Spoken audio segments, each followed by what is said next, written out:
Je sais la fin, chercher la fin, dans la nuit, oui.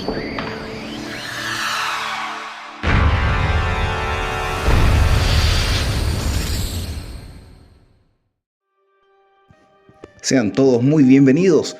Comenzamos la semana con todo, con una nueva edición del podcast Legión Oculta. Continuamos con esta senda de la información, la comunicación y aquellas temáticas que tanto a nosotros nos interesan, semana tras semana junto a ustedes, a través de iVoox, Spotify y también en YouTube. La plataforma que ustedes quieran elegir, estamos presentes con grandes sucesos, historias y situaciones que a veces nos sacan de casilla en base a lo que es el misterio, la ufología, lo paranormal y como por ejemplo lo que nos reúne en esta ocasión. Vamos a hablar sobre un caso muy extraño, muy controversial y hablaremos sobre el Dr. Henry Cotton, apodado el curador de los Estados Unidos. Para poder hablar de él, tenemos que interiorizarnos un poco en la historia del por qué ese sobrenombre o ese apodo. Porque el psiquiatra estadounidense Henry Cotton tenía una interesante teoría sobre la locura. Ese mundo extraño de la mente en la cual ese desorden de ideas y de comportamientos atrae a muchos especialistas. Ahora, ¿por qué? Porque según él, estaba convencido de que si le quitaba los dientes infectados a los enfermos mentales, se les podía curar de su locura. A ese extremo. El médico, que era el protegido del gran psiquiatra Adolf Meyer de la Universidad de Johns Hopkins, estaba convencido de que la locura era consecuencia de infecciones no tratadas en el cuerpo. Henry Cotton se convirtió en médico y superintendente del Hospital Psiquiátrico de Trenton en 1907. No perdió tiempo en proponer y llevar a cabo sus disparatados procedimientos que iban a, supuestamente, salvar a muchos pacientes mentales. Inmediatamente después de hacerse cargo del Hospital Psiquiátrico de Trenton, Cotton comenzó a extraer los dientes infectados de sus pacientes. Pero para su sorpresa, esto no siempre los curaba de su locura, aunque sí les impedía hablar con claridad y comer adecuadamente.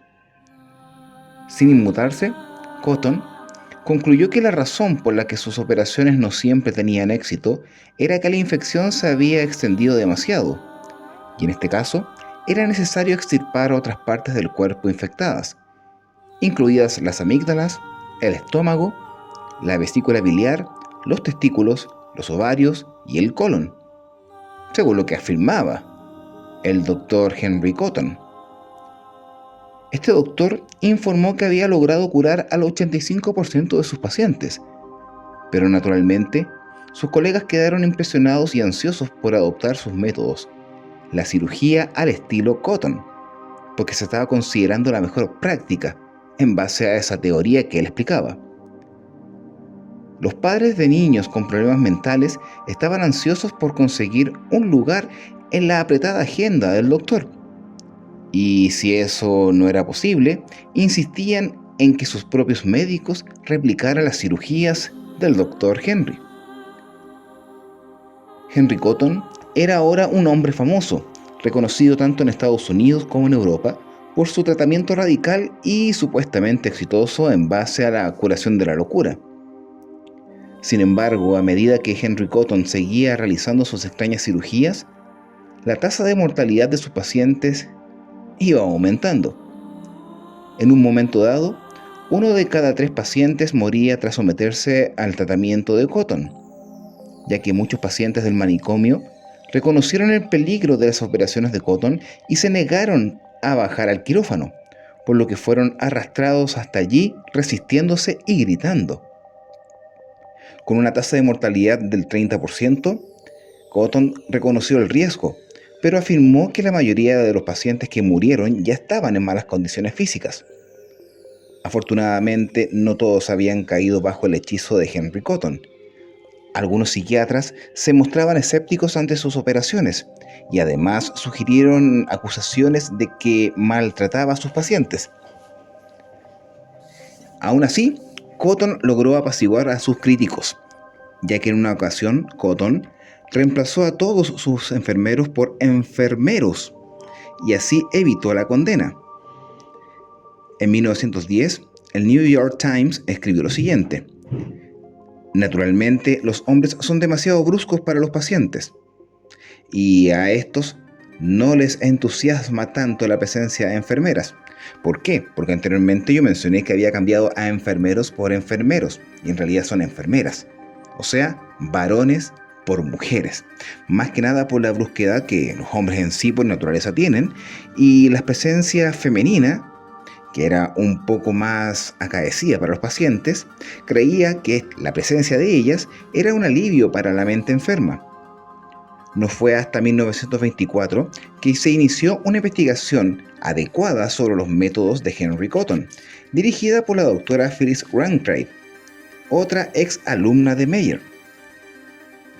Greenacre tenía la corazonada de que algo no iba bien con Henry Cotton y sus procedimientos un poco arcaicos. Consideraba que el ambiente del hospital era perjudicial para el bienestar mental de sus pacientes y pensaba que Cotton era singularmente peculiar.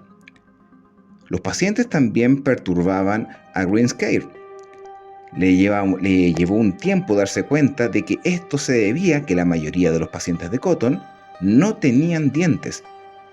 Y lo más importante es que Greenacre descubrió que los registros del personal eran caóticos y que los datos de Cotton eran contradictorios. Decidida a llegar al fondo del caso, Greenacre indicó a 62 pacientes que habían sido víctimas de las agresivas cirugías de Henry Cotton. Lo que descubrió en base a esa investigación fue impactante. Descubrió que 17 pacientes habían muerto justo después de las operaciones, mientras que otros sufrieron durante unos meses antes de fallecer definitivamente. Por supuesto, esas muertes nunca se incluyeron en la tasa de mortalidad en el hospital. Otros hallazgos mostraron que solo 5 pacientes se recuperaron completamente, mientras que 3 mejoraron pero aún presentaban síntomas. Los pacientes restantes no mejoraron ninguna mejoría. Esto hizo que Greenacre sospechara más que nunca y decidió ponerse en contacto con antiguos pacientes dados de alta que supuestamente se habían curado o mejorado. Pero sin embargo, después de entrevistarlos, Greenacre descubrió que todos seguían siendo mentalmente inestables. Al mismo tiempo que Greenacre llevaba a cabo su investigación, un comité del Senado de los Estados Unidos de Nueva Jersey también se interesó en el asilo de Trenton.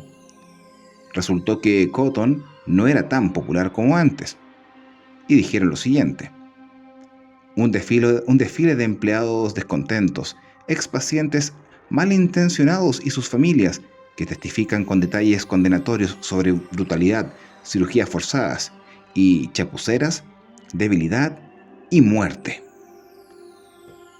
Durante las investigaciones, Cotton se volvió repentinamente loco, pero después de un tiempo, el informe condenatorio de Greenacre fue ignorado y enterrado, mientras que el Senado del estado de Nueva Jersey perdió todo el interés en el asilo, lo que llevó a Cotton a recuperarse de manera milagrosa.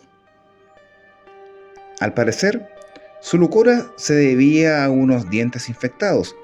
Una vez que se los extrajo, se sintió mucho mejor, así que también le extrajo los dientes a su esposa, así como a sus 2 hijos.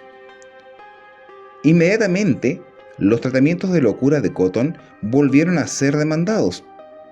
ya que Henry no solo continuó con sus procedimientos quirúrgicos en Trenton y viajó por Estados Unidos y Europa dando conferencias, sino que también abrió una clínica privada donde recibía a pacientes adinerados, desesperados por curar de la locura a sus seres queridos. En la década de 1930, Cotton se había jubilado y se había convertido en director médico emérito. Sin embargo, eso no le impidió idear una nueva solución o idea. Su nueva teoría se había vuelto aún más radical. Pensó que era una buena idea realizar colectonomías a los niños para prevenir la locura y evitar que incurrieran en malos hábitos como la masturbación. También se dedicó a criticar a los dentistas, pues le parecía extraño que intentaran arreglar los dientes en lugar de simplemente extraerlos. Al mismo tiempo, Henry Cotton seguía realizando sus controvertidas operaciones en Trenton y sus procedimientos seguían siendo objeto de críticas.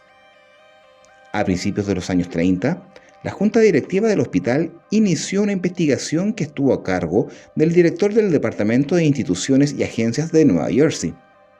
Ahora, cuando se examinaron los registros de los 645 pacientes que habían sometido a cirugía de Henry Cotton y compararon con 407 pacientes que no se habían sometido a cirugías, se encontró que la tasa de recuperación en realidad mayor entre aquellos pacientes que no habían sido tratados versus los que habían sido tratados.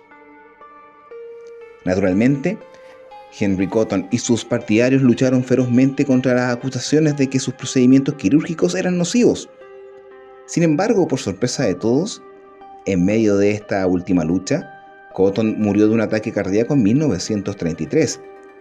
Los pacientes mentales de Trenton finalmente pudieron respirar con más facilidad. En total, Henry Cotton y sus ayudantes extrajeron más de 11.000 dientes y realizaron 645 cirugías importantes. Henry Cotton mató a cientos de personas y mutiló a muchas otras, pero sin embargo, el obituario del Times declaró que todos deben lamentar la pérdida. Este gran pionero cuya influencia humanitaria fue y seguirá siendo de proporciones monumentales. A ver, quizás muchos van a pensar y cuestionarse sobre este capítulo y el tema sobre Henry Cotton y sus extravagantes formas de poder contrarrestar la locura. Recuerden que hubo un tiempo que se practicaba la lobotomía, o sea, implantar una aguja de metal o un punzón de metal por la nariz y poder intervenir el cerebro humano. Y eso era legal. Pero aquí estamos hablando de la década de los 30. Ustedes recuerden que en aquella época lo que es derechos humanos, o en este caso protección a los pacientes, era un poco, ¿cómo se puede decir la palabra exacta? No habitual, para que me vayan entendiendo. Pero es increíble cómo un doctor se avaló su metodología de extracción, extirpación y operación a pacientes para poder combatir la locura. Bueno, año 2025 y podemos ver que este tipo de situaciones estaban totalmente erradas y solamente se cumplieron los caprichos de una posible cura, la cual nunca se cumplió. ¿O realmente sí? Bueno, va a quedar para cada uno de ustedes la conclusión sobre este hecho. Pero lo más importante de todo esto es que hayan disfrutado de este capítulo de Legión Oculta, comenzando esta semana con todo, e invitarlos para que nos reunamos en otra edición, para que podamos disfrutar de un nuevo caso, un nuevo testimonio, una historia de un nuevo podcast. Chao, que estén muy bien.